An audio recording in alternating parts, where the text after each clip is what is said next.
नमस्कार बंधुगण समस्त को प्रेस दलर पुणी आउ थे स्वागत करुच्ची आपण मानक आउ गोटे वीडियो को मुझे स्वागत करुच्ची। आज आम मैंने निरंजन तुरुक तांकर वाक्य आम शुणा जे कि परमेश्वर एक दास अटंती उत्तम दास आउ परमेश्वर तांको मुखरे हृदय एमती वाक्य देइचंते जाकि शुणिले बहुत भल लगे आनंद लगे आउ संतुष्टि लगे तांको वाक्य शुणिकी आर वाक्य आम शुणा निरंजन तुरुक आज तबे प्रिय बंधुगण आउ गोटे कथा मु कही रखु अच्छी परमेश्वर वाक्य हूँ एक अमूल्य संपद अटे। एटा एमती एक संपद अटे जार मूल्य मत कहीं दे पारे ना ना ये जगत दे पार ना कौन मनुष्य दे पार तेरे वाक्यर मूल्य कहीं दे पारे ना। तेणु वाक्यर मध्य लिखा अच्छी सुजोगर सद्व्यवहार कर कारण काल मंद अटे। से परमेश्वर वाक्य शुणा निमंते आमको जमीती भी सुजोग मिलूँ आम मैंने परमेश्वर वाक्य को आम श्रवण करवा। तेज निरंजन तुरुक परमेश्वर दास वाक्य को आम शुणा चलतु आम वाक्य को आम श्रवण करवा।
समस्त को विचारित होगा पड़ो से किए भी हो एबे लोक भावुं कौन मत किए देखुची मत किए कौन कर पद पुणी थर पढ़ो 17:31 कारण जो दिन से अपना निरूपित व्यक्ति को द्वारा धार्मिकतारे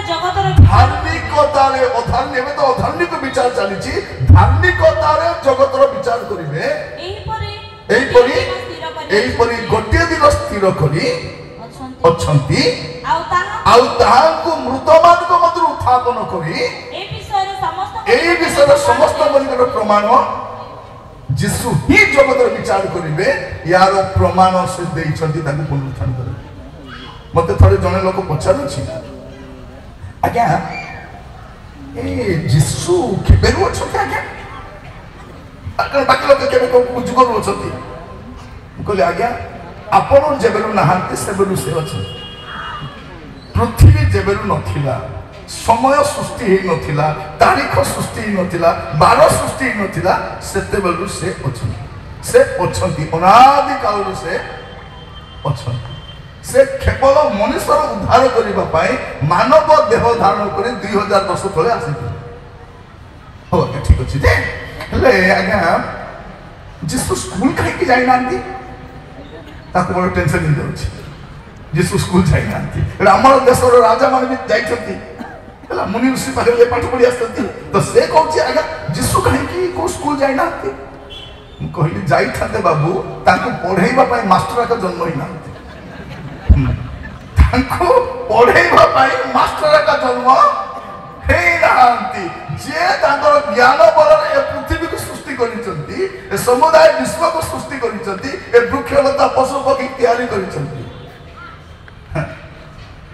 से का पकड़ पड़े भाबु 12 वर्ष बयस तो पंडित मान को पानी पिए दिथि कौन कौन सोचे जीसु पुरी को आसी पुरी ପକାଳ ଖାଇବା ପାଇଁ କଣ ପାଇଁ ଆସିବେ? ଯୀଶୁଙ୍କର କୋଉ ଶିକ୍ଷା ଏମାନଠାରୁ ମିଶୁଛି? ଯୀଶୁ କାହାଠୁ ଶିଖିକରି 5ଟି 2 ମାଛକୁ 5,000 ଲୋକ ଖୁଆଇଲେ? ଯୀଶୁ କୋଉ ବିଦ୍ୟା ଶିଖିକି 4 ଜଣ ମଢାକୁ ବଚାଇଲେ? ଯୀଶୁ କାହାଠୁ ବିଦ୍ୟା ଶିଖିକି ଝଡ଼କୁ ଶାନ୍ତ କଲେ? ଯଦି ଏଭିଡେନ୍ସ ଅଛି ପବନର କଥା କୁହ ନାହିଁ। ଆମ ଲୋକମାନେ କଣ ୟୁଟ୍ୟୁବ ଦେଖିକରି ଫେସବୁକ୍ ଦେଖିକରି ଜାଣନ୍ତୁ, ହଁ ଯୀଶୁ ତ ଆସୁଥିଲା ବୁଲିକି ଦେଖ ଆସୁଥିଲା। ସେ ବାବା ଏମାନଙ୍କୁ କାମ କରୁଛି। ସେମାନେ କୋଉଠି ଆସିଥିଲେ? ଆସିବାର ଆବଶ୍ୟକ ବି ନାହିଁ। କିଏ ଆସିଥିଲେ? ଯୀଶୁଙ୍କ ଶିଷ୍ୟ ଥୋମା ଆସିଥିଲେ। ସେଇଟା କହିଲେ ନା ହଁ ବୋଲି କହିଲେ ଆସିଥିଲେ। ଆଉ ଗୋଟେ ବିଶେଷ ସମ୍ବାଦ ନେଇକି ଆସିଥିଲେ କଣ କହିବା ପାଇଁ? ଯେ ଭାରତୀୟ ମାନଙ୍କୁ କହିବା ପାଇଁ ଯେ ଯୀଶୁ ହିଁ ପଥ ସତ୍ୟ ଓ ଜୀବନ ଅଟନ୍ତି, ତାଙ୍କ ଦେଇ ନଗଲେ କେ ସ୍ୱର୍ଗକୁ ଯାଇପାରିବ ନାହିଁ। ସେ କହିଲେ ସ୍ୱର୍ଗ ଯିବା ପାଇଁ ଯୀଶୁ ହିଁ ଗୋଟେ ପଥ। ଏଇଟା କହିବାକୁ ଆସିଥିଲେ। ସେ କଣ କହିବାକୁ ଆସିଥିଲେ? ଯୀଶୁ ହଉଛନ୍ତି ଜୀବନ, ଯୀଶୁ ପୁନରୁତ୍ଥାନ ଜୀବନ, ଏଇଟା କହିବାକୁ ଆସିଥିଲେ। ଲୋକମାନେ ଦେଖିଲେ ଆରେ ଆରେ ଆରେ ଏ କଥା ଯଦି ଚାରିଆଡେ ସେ କହିଦେବ ବୋଲେ ତ ସବୁ ଯୀଶୁଙ୍କ ପଛରେ ପଳେଇବେ, ତାଙ୍କୁ ମାରି ପକେଇବେ। ଯେ ଲୋକମାନଙ୍କୁ ଉଦ୍ଧାର ପାଇଁ ଚିନ୍ତା କରିବ, ଲୋକମାନଙ୍କୁ ତାଙ୍କର ମାନେ ଭଣ୍ଡାମିରୁ ବାହାର କରିବାକୁ ଚାହିଁବ, ତାକୁ ମାରିବା ପାଇଁ ଚେଷ୍ଟା କରିବ। ପ୍ରିୟ ଭାଇ ଭଉଣୀ ମାନେ ମନେ ରଖିଥାନ୍ତୁ, ଯୀଶୁ ହିଁ ବିଚାର କରିଥାନ୍ତି। ସେ ବିଚାର କରିବେ, ସେ ସମସ୍ତଙ୍କୁ ବିଚାର କରିବେ, ସେ ସମସ୍ତଙ୍କୁ ବିଚାର କରିବେ। ଆଉ ମନେ ରଖିଥାନ୍ତୁ, କୌଣସି ଧର୍ମର ଲୋକ ସ୍ୱର୍ଗକୁ ଯିବେନି। କୌଣସି ଧର୍ମ, ଏପରିକି ଖ୍ରୀଷ୍ଟିଆନ ଧର୍ମର ଲୋକ ମଧ୍ୟ ସ୍ୱର୍ଗକୁ ଯିବେ। ସ୍ୱର୍ଗକୁ କିଏ ଯିବ? ପ୍ରକାଶ ବାକ୍ୟ ଖୋଲନ୍ତୁ ମୋ ସହିତ। ସ୍ୱର୍ଗକୁ କିଏ ଯିବ ଆପଣ ଦେଖିପାରିବେ, ସେଠି ସ୍ପଷ୍ଟ ଭାବରେ ଲେଖାଯାଉଛି। ପ୍ରକାଶ ବାକ୍ୟ 7 ପର୍ବ 9 ଆଉ 10 ପଦ। এটা পড়িয়া এরপরে ମୁଁ ଦୃଷ୍ଟିପାତ କଲି। ଆଉ ଦେଖ ସର୍ବଜାତୀୟ, ପ୍ରଥମ ଲେଖା ଅଛି ସର୍ବଜାତୀୟ, ସର୍ବଗୋଷ୍ଠୀୟ, ସର୍ବବଂଶୀୟ, ସର୍ବଭାଷାବାଦୀ। ଦେଖନ୍ତୁ ଏଠି ସର୍ବଧର୍ମୀୟ ଲେଖା ହିଁ ନାହିଁ।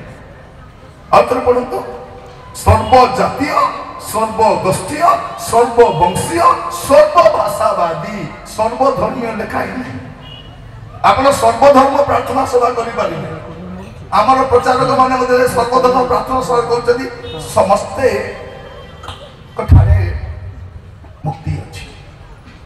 କୌଣସି ରାସ୍ତା ଦେଇ ମଧ୍ୟ ସ୍ୱର୍ଗକୁ ତମର ଯଦି ଜୀବରେ ଶକ୍ତି ନାହିଁ, ଯାଅ ନାହିଁ, ଯିବା ଦରକାର ନାହିଁ। କହି ତ ପାରବନି, ଯିବ କାହିଁକି? ସୁଟ ପିନ୍ଧି ଦେବି କଣ ଲେଖା ହେଇଛି କହିଲେ କଣ ହେଲା? ମତେ ଥରେ ଜଣେ କହିଲା, ଆଜ୍ଞା ଏମିତି କୁହ ନା, ଆଜ୍ଞା ଚପଲ ଫପଲ ଫିଙ୍ଗି ପକାଇଲେ ଆପଣ ଇଜ୍ଜତ ପଳେଇବ। ମୁଁ କହିଲି ମୋର ଇଜ୍ଜତ ଏତେ ଶସ୍ତା ଦେବି, ଚପଲ ଫିଙ୍ଗିଲେ ପଳେଇବେ? ଚପଲ ଫିଙ୍ଗିଲେ ମୋର ଇଜ୍ଜତ ପଳେଇବନି। ଫିଙ୍ଗିବା ପୂର୍ବରୁ ଖାଲି ପଚାର ଅଛି ମୋର ସାଇଜ କେତେ। ଫିଙ୍ଗିବାଟା ମନା ନାହିଁ, ଏବେ ବି ଫିଙ୍ଗି ପାରିବେ ଆପଣ। ଖାଲି ପଚାରିବେ ମୋର ଜୋତାର ସାଇଜ କେତେ। ଚପଲ ଫିଙ୍ଗନ୍ତୁ, ସ୍ୟାଣ୍ଡେଲ ଫିଙ୍ଗନ୍ତୁ, ବୁଟ ଫିଙ୍ଗନ୍ତୁ, ଯାହା ଫିଙ୍ଗନ୍ତୁ, ସବୁ ଧରିକି ବ୍ୟାଗରେ ଭର୍ତ୍ତି କରିବି। ଆରାମରେ ଘରକୁ ଯିବି, ଗୋଟେ ମିଟିଂରେ ବୁଟ ପିନ୍ଧିକି ବୁଲିବି। ବୁଟ ଆଣିଲେ ସେ ମିଟିଂରେ ଫିଙ୍ଗିଦେବି, କଣ ଅଛି? ମୋର ପ୍ରିୟ ମାନେ, ଯଦି ମୋର ଯୀଶୁଙ୍କୁ, ଯାହାକୁ ମୁଁ ପ୍ରଭୁ ବୋଲି ମାନେ, ତାକୁ ରାଜରାସ୍ତାରେ ଘୋଷାଡ଼ି ନେଇ ଛେପ ପକାଇ ବିଧା ମାରିକରି ସେ ନିଷ୍ପାପ ନିଷ୍କଳଙ୍କ ଯୀଶୁଙ୍କୁ କୃଷ୍ଣ ଚଢ଼େଇ ଦେଇଥିଲେ, ମତେ କଲେ କଣ ହବ? ମୁଁ କହିବା ପାଇଁ ଟାଇମ୍ ଆସୁଛି ମୋ ପ୍ରିୟ ମାନେ, ଯେଉଁମାନେ ଆମର କଥାକୁ ଅବଜ୍ଞା କରିଛନ୍ତି, ରିଗ୍ରେଟ୍ କରିବେ, ଅନୁତାପ କରିବେ, କାନ୍ଦିବେ। ଶୁଣିଥିଲେ ହେଇଥାନ୍ତା, ବାଇବଲ ପଢିଥିଲେ ହେଇଥାନ୍ତା, କାହିଁକି ମାନିଲୁ ନାହିଁ? ସୁଯୋଗର ସଦ୍ବ୍ୟବହାର କର, ଭଲ ମନ୍ଦ।